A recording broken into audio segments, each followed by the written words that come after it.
Anybody a fan of the Tribe? We on a world tour with my man, blah, blah, right? Like, so, okay, so, or can I kick it? Yes, you can. Can I kick it? Yes, you can. Right? Tribe Called Quest, one of the best groups of all time. This is back when hip hop actually made sense, when it was actually beneficial to black people. That's been like 30 years though, and you've had 30 years of ratchetry, and that's why you now have just this sort of graveyard of like broken families and incarceration and drug use and kids can't read, coming out of school can't read nothing. This is all by design, right? This is what happens when you trust your oppressor to educate your kids. We I think we trust massa a little bit too much, and I don't know if I sound radical saying that, but I really think we've got to rethink all of that. I really do. I think that we should be the primary educator of our kids, because I'm gonna make sure my baby can read, right? In fact, my friend Bernard, I don't know if Bernard's in here. He's a rapper that goes by the name Big Nard, and Bernard is one of my buddies. He's come to probably several all black national conventions throughout the years, and Bernard is he comes. I know he comes to our class regularly. I don't know if he's here today. Bernard, if you're here, please feel free to say something in the chat. And literally, he has a daughter that's about 6 years old who reads better than most adults, right? His daughter reads better than most adults. And Bernard and I, we talk a lot. Sometimes we play Call of Duty together. He's a really good guy out of New York. And he tells me that he says that when he tells some black people that his daughter can read better than most adults, they don't believe him. And then when they see what his daughter can do, they just assume it must be because she's some magical genius, and rather than just simply being the beneficiary of a father who gave his daughter a program called Your Baby Can Read or something like that. I think it was called something like Your Baby Can Read or Yes, Your Baby Can Read. I don't know what it's called exactly. If Bernard's here, he'll probably put it in the chat because that's the kind of guy he is. And the thing is that these solutions are really simple, right? If you're talking about really getting your kids ready for the future and getting black folks like ahead of the curve, there's no magical formula of for that. It's not like there's some rule of the universe that says black people have to be slow and dumb and behind everybody and behind the curve. There's no rule saying that. The only time the rule comes into existence is I believe when we buy into that, when we buy into black inferiority. And I encourage you, stop buying into black inferiority, buy into black excellence. That's a better asset to own anyway. Black excellence exceeds black inferiority every day of the week. All right, so anyway, let's go back to Tribe Called Quest. Okay, so and why am I talking about Tribe Called Quest? Well, Tribe Called Quest, so they had this song, Can I Kick It? And I saw something, I put it on my Instagram. My Instagram is Dr. Boyce Finance. And I put this thing on my Instagram because I thought it was a really interesting financial story. Did y'all know that Tribe Called Quest, they had that song, Can I Kick It? And literally in this song, apparently, there's some white dude who owns all the royalties to the song. Did y'all know that? I forgot his name. Let me see. What was his name? His name was oh, Lou Reed. Lou Reed. Has anybody ever heard of Lou Reed? Does anybody even know who Lou Reed is? Is he just like the magical white guy who owns black people's stuff? Like, I mean, can I kick it? That's a black song. How does Lou Reed own 100% of the royalties from that really popular song? Well, let me tell you how Lou Reed got a hold of, and legitimately and legally got a hold of 100% of the royalties of this song. Well, apparently Reed, they needed his to sample one of his songs um, in order for them to do this "Can I Kick It" song, right? And basically, if you want to figure out how a Tribe Called Quest lost all their royalties, basically they Lou told them, he said, you can use my sample on one condition. And the condition was you got to give me 100% of the money that you make from this song. And I don't know why, I gotta ask white Jesus, black Jesus, and baby Jesus, why in the world they would agree to give up 100% of the royalties to their song. But I can only attribute that probably to either the naivete of youth, or the instant gratification of saying, I'm an artist, I just want to make this song. I don't care. You can have this asset. You can have these royalties. And maybe in their mind, they thought, oh, this is just going to be another song on our album. This is not going to be a breakaway hit. This is not going to be a song that people can reference, 35 years from now. This is just going to be, one of many songs on our album. We got a bunch of other songs that are going to do better anyway. So who cares, right? And so as a result, since the early 1990s, Lou Reed, we'll call him the random white guy because I have no idea who this person is. He owns 100% of the royalties to this song. Now, is this one of the great tragedies of all time? No, this is not one of the great economic tragedies of all time. I think in the music industry, the bigger tragedies might be the fact that Hasbro eventually owned Death Row Records, which was kind of crazy because Death Row Records could be a, $200 billion company now if they'd had some good mentorship and some good management. But still, it's one of these things where I saw when the post was put up, right? And people, somebody shared it, and I was curious to see how people responded to it. And there were some people who kind of felt like, oh, they did it again. Those wascally wabbits, those wascally white men, they did it again. They tricked it at us. They those wascally twicky little white men. They always be stealing our money. They be stealing our stuff, stealing our culture, stealing our art. And I was like thinking to myself, I said, I wonder if they stole it or or if we just gave it to them. Again, I mean, is there any evidence that Lou Reed pulled out a gun and grabbed Q-Tip from Tribe Called Quest, held him over the balcony by one leg, and put a gun to his testicles and said, "If you don't give me the royalties to this song, I'm gonna shoot you in your balls and throw you off the roof." Is there any evidence that that happened? Does anybody heard any stories like that? Because stuff happens, stuff be happening, right? And they don't be telling us everything, right? Has anybody heard any story like that? And I say the answer is no. I'm being sarcastic here. And the reason I bring that up is because nobody forced them to do that. Right? No, nobody, from what I understand, nobody made them do that. And I saw some people say, well, the record labels, they're the villains. And you're right, record labels are villains. And when you do deals with the devil's gonna be the devil. You might think the devil's gonna be an angel because the devil smiles and promises you bright, shiny objects and lots of chitlins and Kool-Aid to go with it. But no, the record label in this financial conversation that we're having right now, that's our topic. Q-Tip and Tribe Called Quest and how they lost their royalties.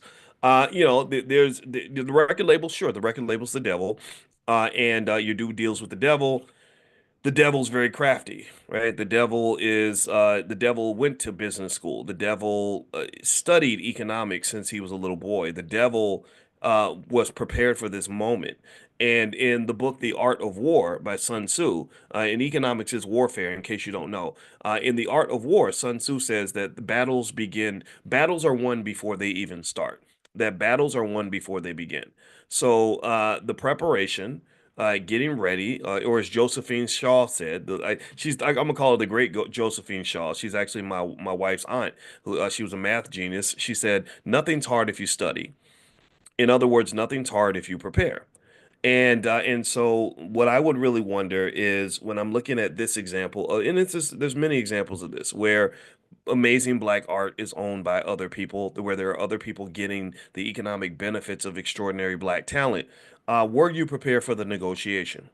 Were you focused? Were you financially conscious when you sat down at that table and said, okay, here's what you're gonna get, here's what I'm gonna get? Because I'm gonna tell you, I listened to the song "Can I Kick It" because I wanted to kind of meditate on it before I talked about it today, and that's the song that, in case you're wondering, that's the song "Tribe Called Quest" where they gave 100% of the royalties to Lou Reed, and I could hear a little bit of the Lou Reed song in there that made it did add a little spice to it for sure. But I'm sitting there wondering, I wonder if that song could have been a hit without that sample. Like I wonder if they could have still made it work, rocked it out, had went there, went into the booth with their guy and came up with a melody that was uniquely their own. That would have been just as effective. And I don't know. I don't know. Maybe I'm wrong. Maybe I'm off on that. Maybe they needed Lou Reed. Maybe they needed to make this deal. Maybe that's it. And I'm not really picking on them. I'm not criticizing Tribe Called Quest at all. I mean, life is complicated, but I can tell you this, that when I saw this made me think about some principles of economics that I want you to understand, and I want you to teach your children these things.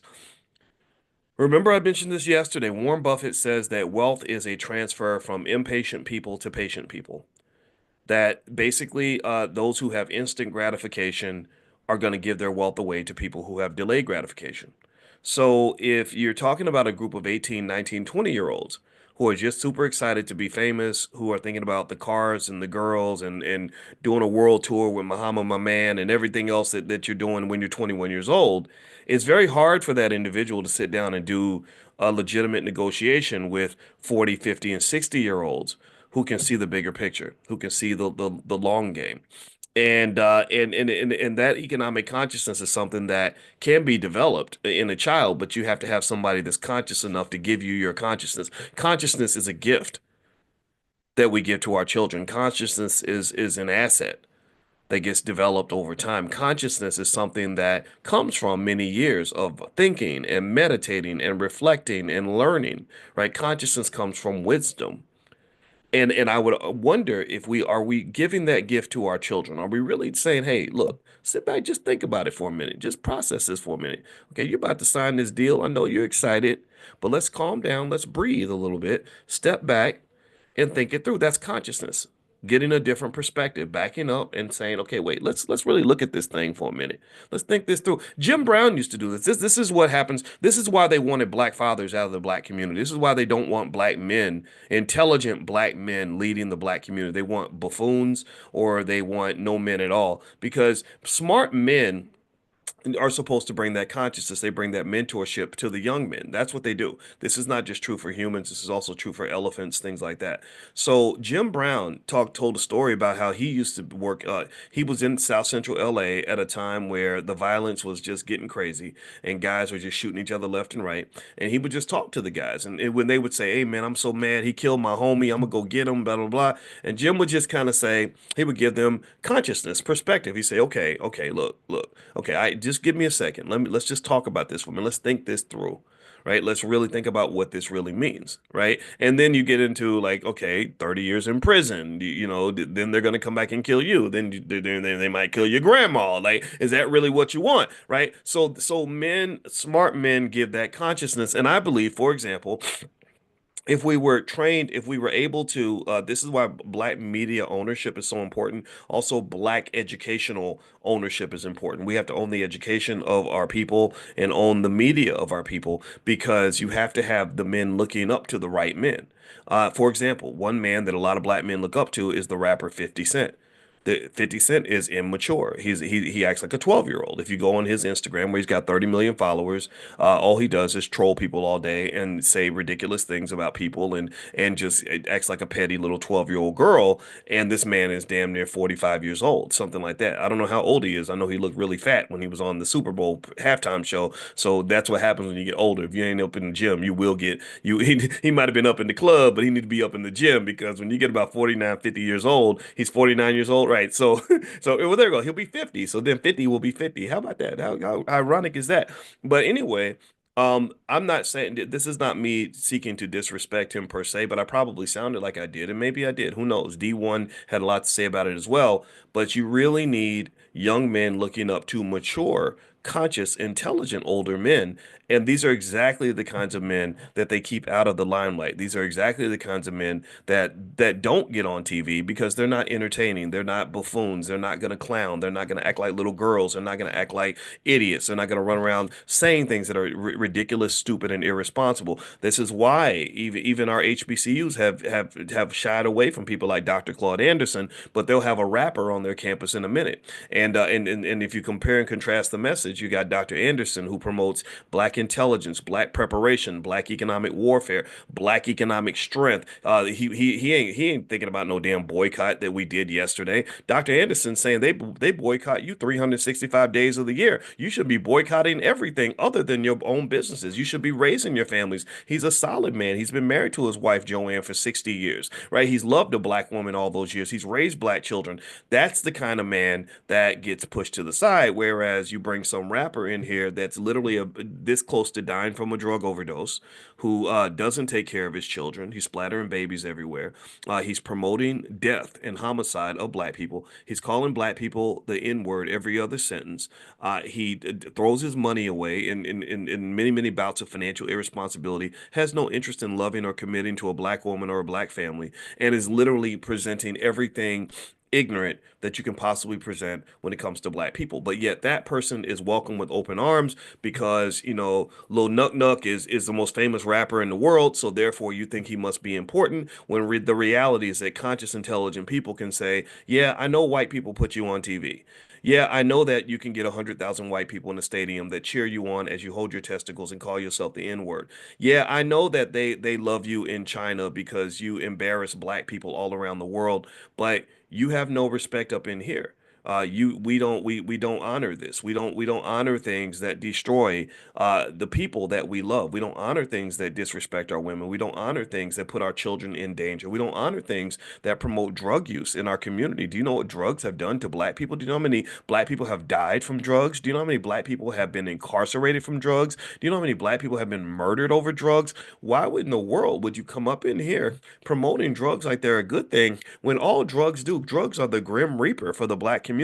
Drugs have cost the black community at least $10 trillion in wealth because broken families where the daddy gets shot in the head, those families don't typically build very much wealth. Families where the oldest son, who could have been an asset, is now a drug addict, those families don't build wealth. Those families, all that money goes to the dope man. So at the end of the day, the reality is that we have to sort of stop for a second and say, well, what are we really doing? What are we really looking up to? Well, the problem is that unfortunately, the economic system trains you to really kind of put white folks on a pedestal. So when a black person is honored by white people, we tend to believe that that must be a successful person, when the reality is that that's just not the case. And I had to confront a lot of that. I had to do a lot of explaining 12 years ago when Lil Wayne did that song where he made fun of Emmett Till, and in the song, and the Till family reached out for my support, and I gave them my support, and we ended up getting Mountain Dew to drop his world tour. He was walking around with those Mountain Dew shirts and little skater hats and all that. After that was done, he didn't do that anymore because Mountain Dew cut him off completely. Because I went to them and I spoke to them. I said, look, I don't want to talk to him. I want to talk to his boss. And I said to them, I said, look at how this man is representing your brand. I read his lyrics. I follow hip hop. People, they make fun of me. When you get a little older, people think you don't know nothing. Like, oh, you don't know nothing about no rap. And I just laugh and I say, man, fool, I know more about hip hop than you do. Shut up. And so anyway, I know the lyrics. I study the lyrics. All I did was I didn't even make an argument. I said, here are some lyrics. Here's a verse where he says, I'll take your girl, I'll make her nut for me, then slut for me, and steal for me, then kill for me. And of course, it'll be yo cash, and then I'll murder that bitch and send her body back to yo ass. I just put that in the article. I said, so Mountain Dew, is this how you want to represent your brand? Is this, and excuse my French, I won't cuss anymore. I apologize. I just had to be honest. I had to tell you exactly what happened. So I put it in the article, and I said, okay, I'm a finance professor and I know how corporations think. Corporations are conservative. You're protecting your brand. Do you really want your brand connected with lyrics like this? And I said, because I get it. This man insulted the black community, and I know y'all don't care about black people. I know how racist you are. So, but I do know you care about yourself. So I said, I'm offended because I don't think that Emmett Till's name should come out of his mouth unless it's coming out with complete respect. That's what offends me. But I know that you don't love me. I'm not like these DEI Negroes who think that y'all really are our friends. No disrespect if you got a DEI. No, I'm not making fun of you, but I'm not. I'm just not. I'm not a civil rights superstar. I don't I look at things that work and things that don't work, and I'm not into all that. So I don't believe that you're my friend. I don't believe that integration ever actually happened. I don't believe that we've been welcome into the American economy. I just know too much about economics to believe any of that. I don't fairy tales. I stopped believing in Santa Claus when I was about 7. And I said, so I don't believe that you are going to do this because you care about black people. But let me tell you some other things that will reflect the fact that I know you care about yourself.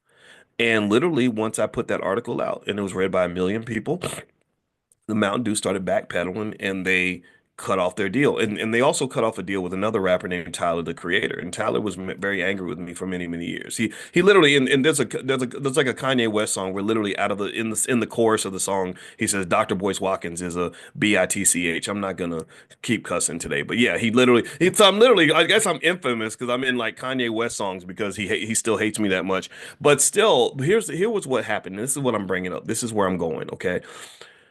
One of the debates that came up was, why would you, as an older black man, come in and mess up a young black man trying to get money? that was the accusation. That was the comment that was made. And um, I said, first off, if you ever want to get on the phone with me, but I know that you all, when white people give you all this money, you don't feel like you have to listen to black people like me anymore. So I get it. But if you ever got on the phone with me, I can explain to you as an older black man who really does care about you. Number one, that these people don't care about you. Look at how quickly they fired you. I wasn't even talking about Tyler the Creator. I was talking about Lil Wayne, but they said we're gonna get rid of all the black people. So you might think your little DEI black job is safe, but these people don't love you. But I care about you. I would have sat down and warned you about a couple of things, and I won't go into that. But I was like, I could have actually advised you on some of this because I know how these folks operate. And I said, number two, all money ain't good money. All money ain't good money. And I say this as an expert on money. My whole PhD is in money. All I did was spend 25, 30 years studying money, analyzing money, the history of money, how money works, how money makes people think. And I can tell you that the biggest mistake people make is you think that a black person is successful because they make money. You think that because they got more money than everybody else, that they automatically deserve a BET award, they deserve an NAACP Image Award, they deserve to be on the covers of magazines, and that right there means that you are falling right into one of the most devastating economic traps you'll ever see. Yeah, seriously, you are a card-carrying member of the Klan at that point because basically what you've done is you've submitted yourself to the economic guide. And that economic guide becomes an economic devil very, very quickly because money is the number one tool of oppression of black people. So if you don't understand the difference between good money and bad money, then money will never liberate you. Money will only serve to destroy you and incarcerate you. So don't you dare come to me telling me like, oh, this is a successful young black man because he's making money. I don't care about how did you make your money? Because I mean, I'm sure you could, maybe some of us could make money if we, I don't know, went out and killed our own mother or something and sold her body parts to uh, organ traffickers, right? Like, I mean, like there's a lot of ways to, and a lot of you ladies, y'all got, God blessed you with $1 million asset, called your body that you could probably sell and make a whole lot of money if you were really about it like that. But you stopped there, right? You said no, not all money ain't good money. So this idea that somehow um, that getting in the way of another black person making money is somehow bad and detrimental is absolutely problematic. If the negatives of what you're doing outweigh the positives, then you're not an asset to the community. You become a liability. And in that particular case, I said, you know what? We give rappers a lot of leeway. We don't bother you guys too much. You get out here and be as ignorant as you want to be. But now you're up here talking about Emmett Till. Now you're out here disrespecting Emmett Till and just crapping all over the community, which only adds insult to injury, and that is wrong. That is unfair. So circling back in the beginning, you guys know I was talking about this thing with the Tribe Called Quest and how they sold the rights to this song "Can I Kick It" to this guy Lou Reed, who owns 100% of the publishing. Here's one thing that I see in that particular situation. In the music industry in particular, you have scenarios where these older guys from other communities are able to basically take advantage of young black people who were never introduced to economic consciousness. They were never introduced to enough financial consciousness to make a smart decision. In many cases, they did not have good mentors that taught them how to prepare for economic warfare. And so they get into these transactions, they sign contracts that are terrible, and next thing you know, they're screaming, "I was exploited, y'all. Look at what they did to me, y'all." And we love that. We love to get on that victim train, like, oh, they did it again. Those wascally wabbits, they did it again, right? Well, at some point you have to learn from those mistakes. At some point you got to stop and say, wait a minute, let's stop this. Like this is not making any sense. And one great example of protection and how mentorship can make a difference is I really got to know a guy named Ice Cube, who's he's a gangster rapper. He's a nice guy, and we talked on the phone quite often. I did not enjoy my many conversations with Kanye, but I enjoyed my conversations with Ice Cube because he actually makes sense to me. And so one of the things that I remember seeing in his movie, he did this movie called Straight Outta Compton, and in the movie, there was the part where I don't know if they depicted it in the movie or if I'm making this up in my head, but Jerry Heller, who was this really business savvy Jewish guy who was managing the group, basically did to him what has been done to many, many black teenagers over the years. And he put a check for $80,000 in front of all of them, and he gave them all like a new car. And he said, all you got to do is sign this contract. If you sign this contract, then the car is yours and the check is yours. And they did that because they were taking advantage of the lack of financial consciousness that most young people have, especially when you're poor. When you're poor, you have an economic deficiency. It's like a vitamin deficiency. When you have a vitamin deficiency, your body craves certain food because you need to fulfill that vitamin deficiency that's in your body. Well, if you have a financial deficiency, then you're very easy to manipulate financially because you're not operating on a higher frequency, you're vibrating on a lower frequency. So your consciousness is on a lower vibration than it should be if you were financially secure. Financially secure people make different financial decisions than financially insecure people. Financially anxious people make different decisions from people that are able to see the bigger picture, right? So things like financial anxiety, things that we study in our Black financial therapy department. My wife is doing research on this right now, literally right now. These sorts of things are really important to understand about yourself and about the world. So basically, what happened was, he put those checks in front of everybody. Of course, all the other guys signed the contract. They didn't care what was in it, probably didn't read it. And Ice Cube was the only one who said, no, thank you. No, thank you. And I bet you, I'm not really sure. I never asked Cube about this, but I bet you that part of the reason Ice Cube did not sign that contract is one, because I think he's a smart guy, right? I think he's savvy. He sees things, he understands things. But then two, I think he has a good, strong father. I didn't ask much about his father, but from what I have gathered, he had a father that guided him on certain decisions in life. Not to say a mother can't do the same thing. Shaquille O'Neal had a very active mother in his financial life where she was able to heighten his financial consciousness at an early age. So when he started making a lot of money when he went to the NBA, his mother managed it. His mother literally gave him a bunch of money and said, "Here, you can spend this and do whatever you want. The rest I'm going to keep over here so that you can have a good life after you stop playing basketball." And a lot of us need someone like that in our lives that have that consciousness, but a lot of young people don't have that. And what can occur is that you have people that will groom and victimize young people who don't have guidance. They don't really want that smart person in the room with you. They don't want your parent with you. They don't want I mean, literally just having somebody that can see things that you can't see, advise you in a decision that you make will help you make much better economic decisions. This will be my practical recommendation for anybody in here. I don't give financial advice, but this is my recommendation. If you go and you do a deal, like if you go into real estate and you're about to do your first real estate deal, don't you dare do that damn thing by yourself. Don't you dare go in there. Don't go to some seminar where somebody gets up there and dancing and preaching the Holy Ghost about how everybody can get rich and then run up in there and go sign up for their $30,000 program and then just do it all by yourself. Get somebody that you trust who knows their way around real estate. Get somebody who has knowledge where you can purchase their experience and pay them, pay a consultant to look over the deal with you and to make sure that you can avoid the landmines. Why? Well, because their knowledge base is so much bigger. Their consciousness is out here. Your consciousness is like this. Especially if you don't went to one of those, you know what I'm talking about. You go to those seminars, they get you there jumping up and down and black wealth, y'all, blah, blah. And people, there are people that just know how to play that game and know how to manipulate people. And next thing you know, you done gave this fool $10,000 to study Forex and you're losing money instantly. And I don't think that that's necessary. I think it's better to take a step back, think it through, or get advice from people that you trust, and then make a decision in a more methodical sort of framework. Something that came to mind with that, I was just thinking about that. I was going to make another recommendation on that, but I guess it's gone. It's disappeared from my brain. But the point is that this financial consciousness is something that can be acquired by anybody. It's something that others have that you can actually borrow or purchase in order to allow you to make the best decisions that you want to make.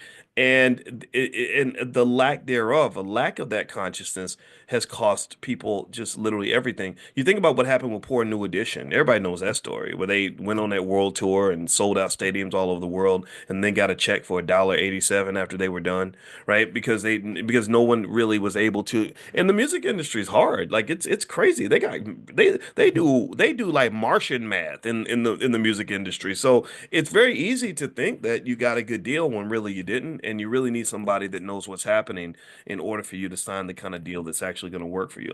All right, so that was my thought on that. One thing I want to mention really quickly is If you go to Spotify, I do have a podcast called Dr. Boyce Daily Stock Market, and feel free to go to Spotify. And I just did an analysis today on Nvidia stock, so that you might find that interesting if you're interested in investing in Nvidia. I hope everybody is an investor. Please, please, please, give me a yes if you are investing or if you plan to start investing in the stock market. Please, please, please, just get you an app. You can go to blackwealthmasterplan.com. That'll get you started for free. Just the $5 a day plan. That's on blackwealthmasterplan.com. And of course, you guys know drboystockmarket.com. That's our stock market investors club. So drboystockmarket.com. Feel free to give that a try. You can try for 30 days for free. But I really, really want everybody investing. If you're not an investor yet, then I need you to start right away. Okay. And I need you to be consistent. Don't just jump in one time. Be consistent, be consistent, be consistent, be consistent. That will get you ahead. Okay. All right. One more thing I want to mention, and I don't have time to do a Q&A today. Maybe we can do one tomorrow, something like that, because we're in here every morning. Make sure you're on the text list if you're not on the text list. Just text the word morning to the number 87948 on your phone, and I will send you a reminder when we do class. Text the word morning to the number 87948, and I'll send you a link in the morning. The other thing I want to mention really quickly, last night we showed a chunk of our new film, B1 the movie. If you go to b1theexperience.com, you can find the film. It's over there. But also Rick Mathis came by, and he's a great director. He did a great job on the movie. The movie's really good. And anyway, one thing that came up was this boycott that's happening right now, right? Or it was happening yesterday. I don't know if it's over or not, but yesterday I guess was the big day, and I don't know where the order came from. I don't know if it came from what's the Spotify address? It's just look up Boyce Watkins. Just search for my name, Boyce Watkins, and the podcast will come up. So if you could follow, that would be cool. I think you it would be mutually beneficial. So just go to Spotify, search for Boyce Watkins. I got a couple of podcasts on there, so you can follow them all if you want to. So anyway, long story short, the boycott came up, and I thought the boycott was fine. I have nothing against it. The only thing I would add to it is I would say that I believe in we always use this term like equality, right? Equality to me means I'm gonna treat you exactly the way you treat me. You don't get nothing that I don't get. I don't get nothing you don't get, right? That we're equals in this. So here's my view on the boycott. I would argue that number one, I think it's kind of weird that we needed Donald Trump to get into office before we actually decided to do this, right? If the Democrats had won the election, there would be no boycott. That right there is an issue for me. I think that the system has neglected our access for a very long time. So I don't care who's in office, honestly. Second piece of that too is my thought is if I'm gonna boycott you.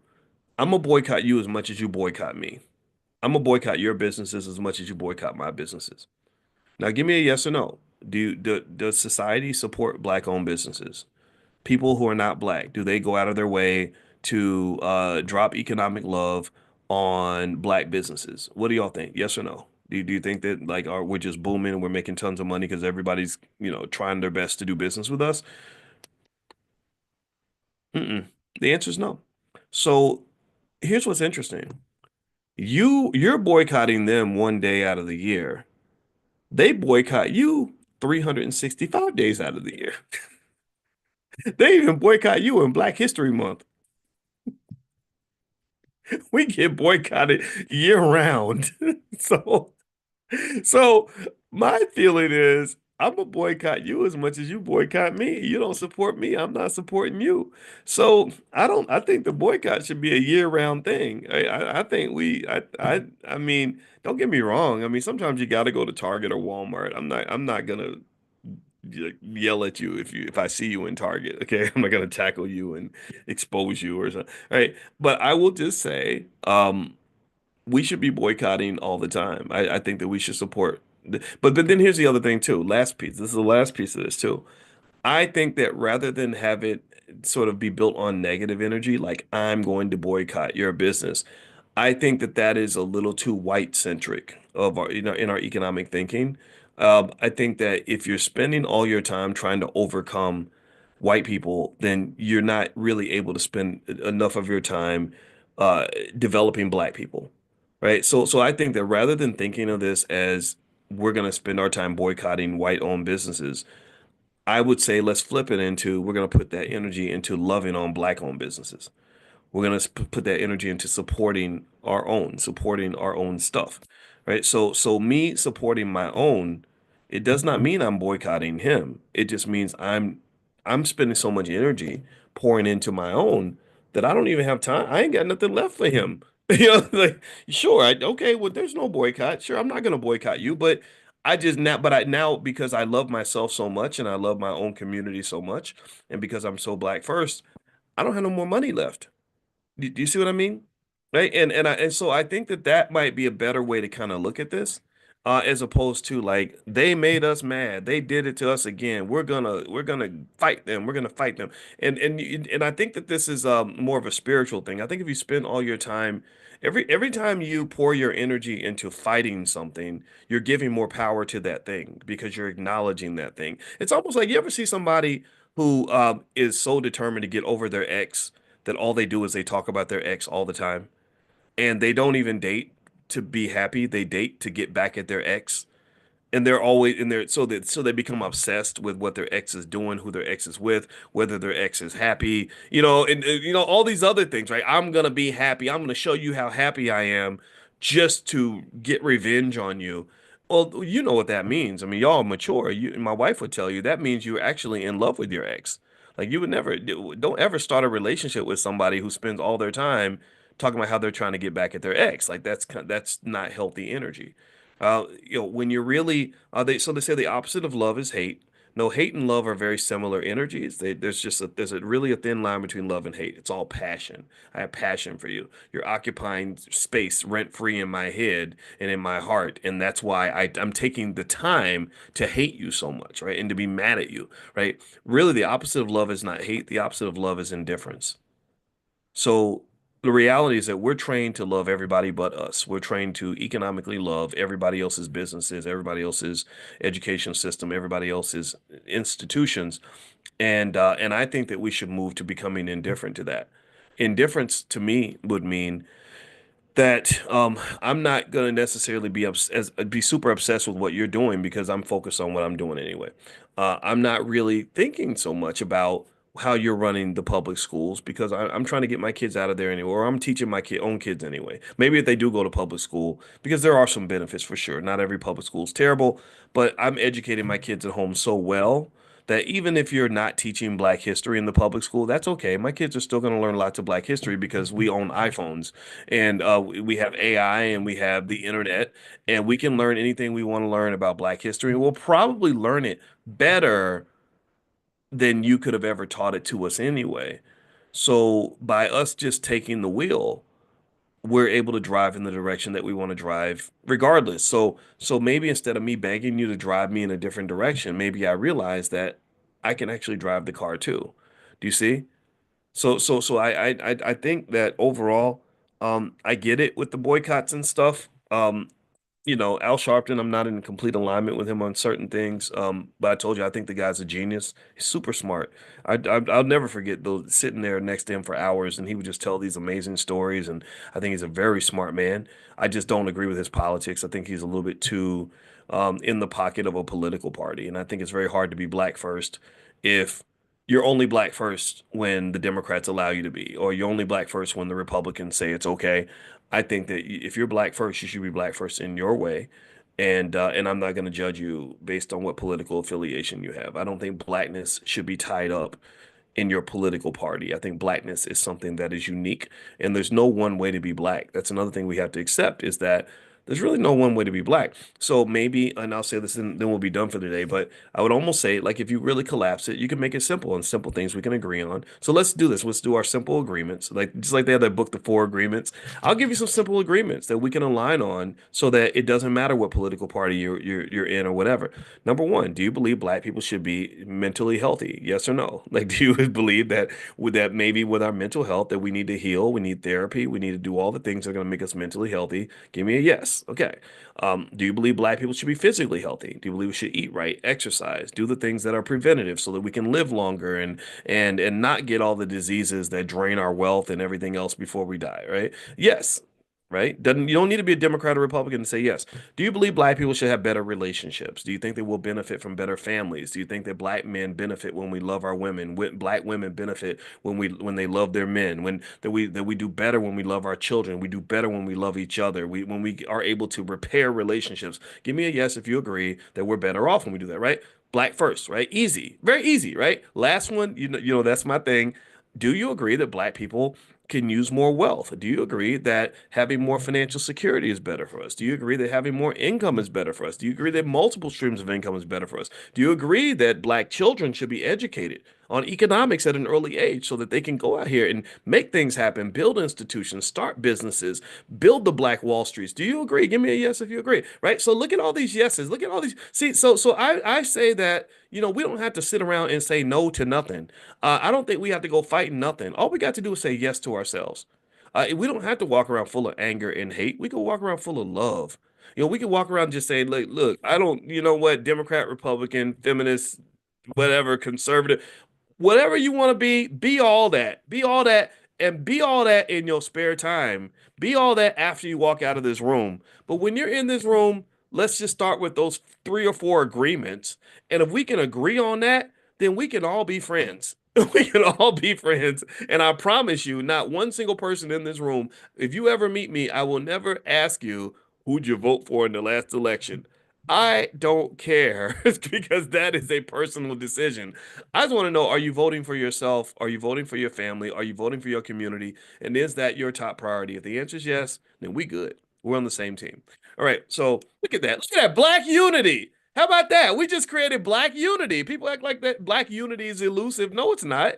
We just had a whole lot of, I didn't see one no. There's over 1,000 you in this room right now. I did not see one no in any of those questions I asked. So we have accomplished black unity right in this space. So let's be unified with yourself. Let's love each other. Let's do our best. All right. Anyway, I'm gonna let you guys go. God bless you. Have a great day. Don't forget, if you want to get notified via text when we start class, text the word morning to the number 87948. You can text morning to 87948. And I'm gonna have to tell y'all the truth. We're gonna have to shut down those book sales, the $8 copy, autograph copy of my book, because again, my team, I've signed thousands of books in the last few days. My hands are tired, and I got to go see my dad, so I won't be able to sign books. And the team is just going crazy. They're mad at me because there's so much. But if you want to still buy the books, you can. They're available. I'll leave it up there for another day. Go to 10commandments.boycewatkins.com. That's 10commandments.boycewatkins.com, and you can order as many copies as you want. You can resell them. I'm cool with that. I make it a business, right? Because this is great knowledge, and I want our people to have everything that we need. We can educate ourselves. We got this. All right. So have a good day, everybody. God bless you. I will see you soon.